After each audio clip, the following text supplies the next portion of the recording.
कमिटिनिनो सासे आफादगिरि आरो जोंनि सासे नेहाथारि जेनेरेल सेक्रेटारि लोगोसे जोङो ओरैबायदि खुसि जोंनि रायजो राजा खुलुमबाय रायजोफोर नोंथांमोनखौ बयखौबो दिनैनि गोदान भिडिअआव नोंथांमोना गासैबो थाम्बनेल एबा टाइटेलाव नुनानै एसेबाबो दिनैनि भिडिअखौ हमनो हाबाय जानो हागौ आं दा दंफैयो जाहैबाय चिरां डिस्ट्रिक्टनि सिङाव थानाय ओरै लालबिथि एसएसपि केम्पनि एसे साहा मावरिया हाजोआव दंफैयो दा बिथांमोना मोनसे रंजानाय हाबाफारि लादों नोंथांमोना भिडिअखौ जोबजासे नाय अब्लानो गासैबो भिडिअनि गेजेरजों नोंथांमोना मिथिगोन जोंनावहाय बेबायदि खबर लाफैनायनि थाखाय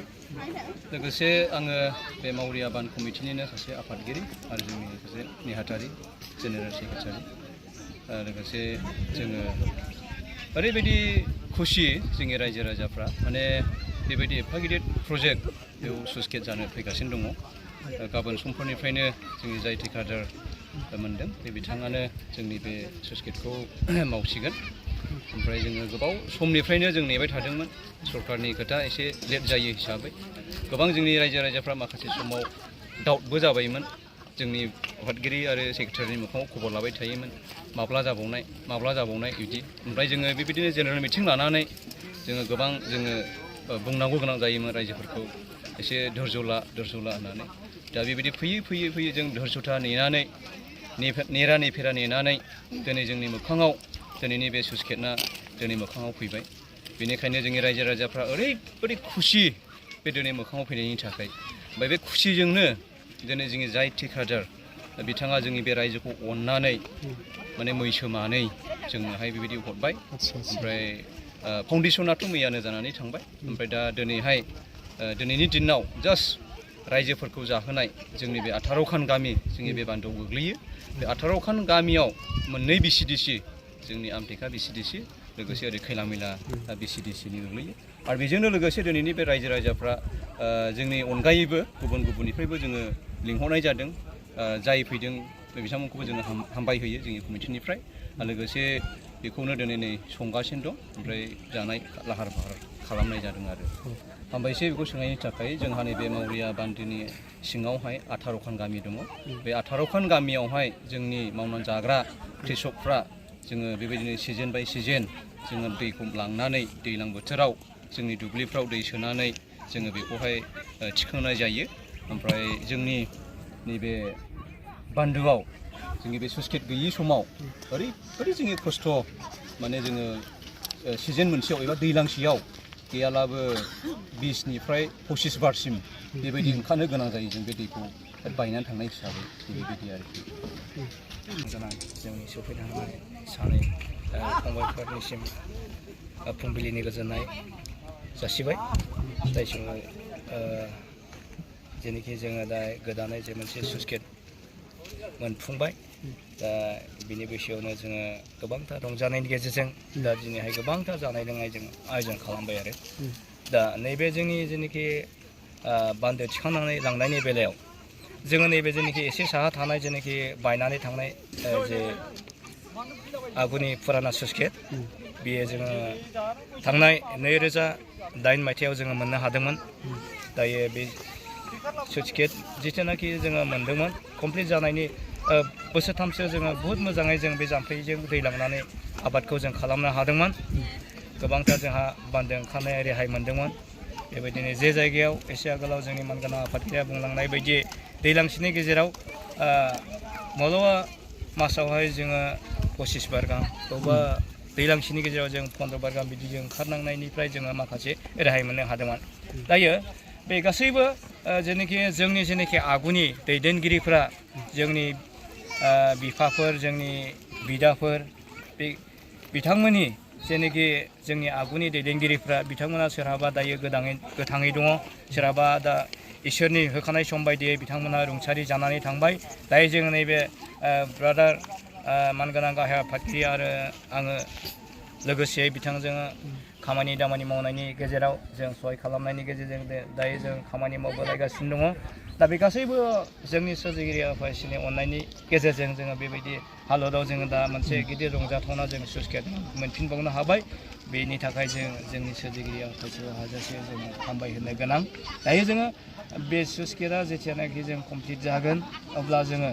बेजोंनो लांनानै जोङो गोबांथार जोंनि बे 18खान गामिनि गासै आबाद खालामनानै जाग्रा गासै बिदा फंबायफोरा जोंना मोजां आबाद खालामनानै गाव गावनि न'खरखौ दाखांनानै लानो हायो आरो गोबांथार गाव गावनि फिसाफोरखौ फोरोंनानै गोबांथार बेबायदिनो गिदिर गोलाव खालामनो हायो बेबायदिनो सोरहाबा हादरनि मावग्रा सोरहाबा बेबायदि एरियानि डेभेलपनि मावग्रा जाहाथे जोङो जोंनि बे 18खान गामिनि गेजेरनिफ्राय मोननो हायो आरो बे 18खान गामियानो जाहैबाय मोनसे जोङो आमटेका बिसिडिसिनि जों खावसे ओमफ्राय जोंनि जेनाखि गयलामिना बिसिडिसिनिफ्राय जों खावसे आरो दा गासै जोंनि बे बान्दोआव 18खान गामिनि गासै बिदा फंबायफ्रा आबाद मावनानै जायो। जों मिथिदोंना लोगोफोर नैबे दैखौहाय 18था गामि खैलामैला बिसिडिसि आरो आमटेका बिसिडिसिनि सिङाव थानाय गासैबो रायजो राजाफ्रा नैबे दैखौ लांनानैहाय गाव गावनि जानायनि थाखाय आबाद खालामनो थाखाय नैबे दैखौ लाङोमोन बिथांमोना गोबां खस्थ' खालामोमोन मासावनो माब्लाबा मासाव 25 बार 20 बार फैनानैहाय नैबे दैफोरखौहाय लांफैनो गोनां जायोमोन होननानै बिथांमोना आफादगिरिफ्रा खोन्थादों दा लोगोसे बिथांमोना दिनैहाय मोनसे गिदिर रंजानाय बे रंजानायखौहाय लोगोफोर दा बिथांमोना नैबे गोदानै फाउन्डेसन मैयाहाय 4 थारिखआव गायसनफैबाय अब्ला बिथांमोना बेखौ गोदानै नैबे स्लुइस गेटखौ खालामसिगोन एबा मावसिगोन जों नैबेखौ नायग्रोनानै बेबायदि अबस्था जाबायमोन फुराना स्लुइस गेटआ दा बिथांमोना बेखौहाय गोदानै मावसिगोन आरो बिटिआर सरकारा मैयाहाय बेखौहाय गायसनफैबाय एबा फाउन्डेसन खालामफैबाय आरो नोंथांमोना नायदो बेयो जाहैबाय भुटान हादर बै साहा नुनाया नायनो हागोन बैयो जाहैबाय भुटान हादर बे भुटाननिफ्रायनो नैबे दैया मावरिया हाजोनि दैया फैयोमोन गासैबो सिलिंखार जाबाय बेबायदि अबस्था जाबायमोन नै मावरिया हाजोनि स्लुइस गेटआ फुराना स्लुइस गेटआ दा बियो गोदानै होनजाबाय बेखौ मावनायनि लाहार फाहार जासिगोन दा बावैनो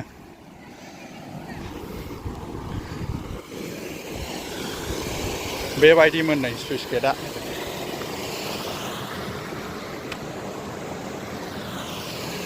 जों एसे थाबायनानै देखायनि नै ओरैहाय बेबायदि लाङोमोन दै बेथ' दैज्लाङाव गिलु बालु दै फैयो बेजोंहाय बेबायदिनो गोबां जानाय लोंनाय खालामगासिनो दं संदों खावदों ना एवदों अमा एवदों ओरैहाय ना लकेल एवगासिनो दं नै ना फ्राय खालामगासिनो दङ लकेल ना ओरैहाय दालि जहल नों ना जाजेननायसै ना लकेल दे गाज्रि मोनलाबो दुखु दा मोनलासै बियो मैसो बिदर होगासिनो दं नै ओरैहाय गरम गरम नों ओंखाम नामा इयो दे औ ओरैजोंबो संगासिनो दङ नै आरो बेबायदिनो बाहाय दामनाय देनाय मुसुरनायबो लाबोनाय जादों एबा हांख्रायनानै लाबोनाय जादों जोंनिनो लकेल सिंगारफोर नोंथांमोना अब्ला नायलांगासिनो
लाइन मोनसे मोननै मोनथाम मोनब्रै लाइन थादों नै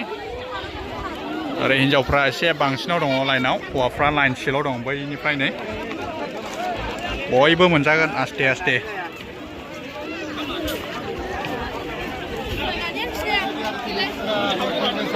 बेबायदि नाजावनांगौ नै लाइनावहाय बेदर हरग्राया बेदर हरग्रा ओंखाम हरग्राया ओंखाम हरग्रा लाब्राया लाब्रा अमाया अमा मैसोआ मैसो दालिया दालि बेबायदिनो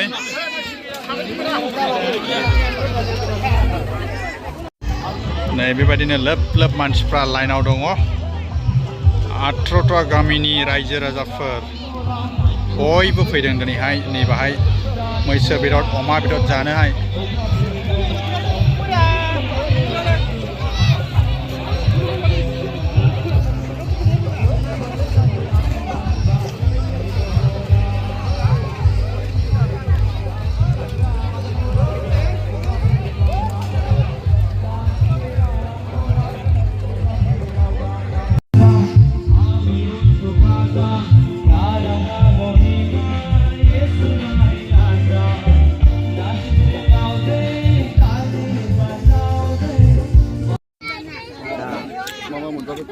जानाया जाहैबाय 1 नाम्बारावहाय मैसो बेदर 2 नाम्बारावहाय जोंनि बर'नि मेन खायद आसाम ट्रेक्टर अमा अब्ला जों जायै लोङै न' फारसे ओंखारसिगोन आरो प्रग्रामाबो जागासिनो दङ बेलासिनि प्रग्राम लकेल सिंगारफ्राबो खनगासिनो दङ अब्ला जों न' फारसे थांनोसै सानाबो एसे मोनाबिलि जाबाय गोबां खामानि थायो नालाय बिनि थाखाय जों न' फारसे थांनोसै चलो बाय बाय